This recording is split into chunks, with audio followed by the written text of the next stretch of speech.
glass, giving the house a blank, indifferent appearance, and the flimsy front door had no knocker. The railings remained amputated, and the garden had been smothered by concrete. Weeds straggled through the cracks. Tenants came and went, none staying longer than a few months. It was June when I first noticed the girl. One morning she was sitting at the downstairs window looking back at me. I ducked away, pretending to watch a group of children who were circling on bicycles like predatory animals. When I dared to look again, she hadn't moved. I puzzled over what she was doing there. She was young, no more than 18, I thought, perhaps not even that. Girls her age had other things to do. I often saw them, prowling the streets in packs, strutting and swaggering like boys. I avoided them, afraid of attracting their attention. But this girl was different.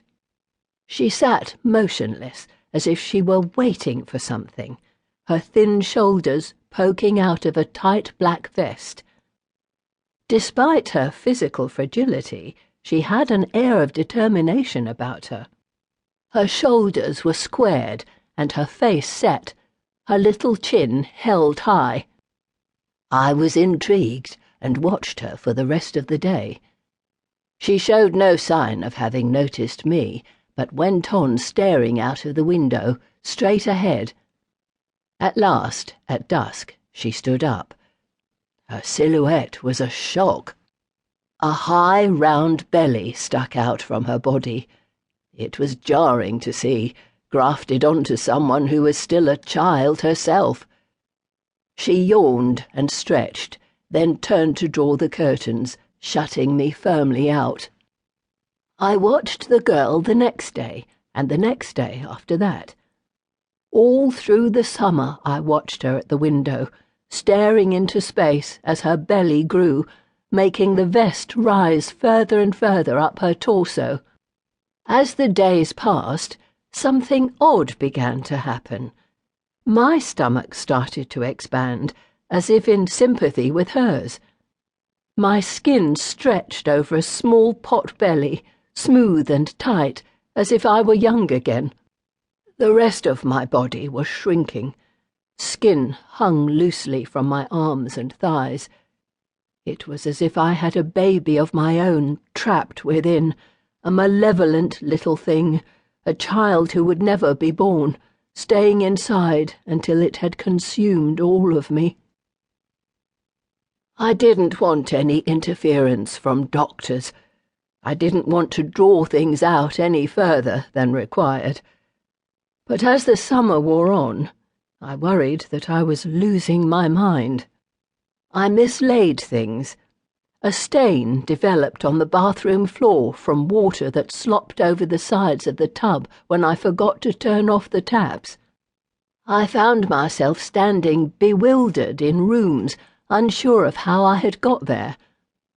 I did not mind my physical disintegration, but losing my capacity to think was something different altogether.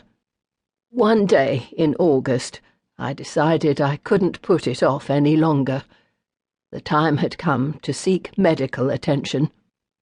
I was on edge from the moment I left the house, knowing that I'd have to pass the prison. I hurried past it quickly, my head down, to the surgery. It was a cuckoo of a building, squeezed between two houses, squat and square and practical, with a blue sign outside listing the names of the doctors. The doors slid open as if my arrival had been predicted.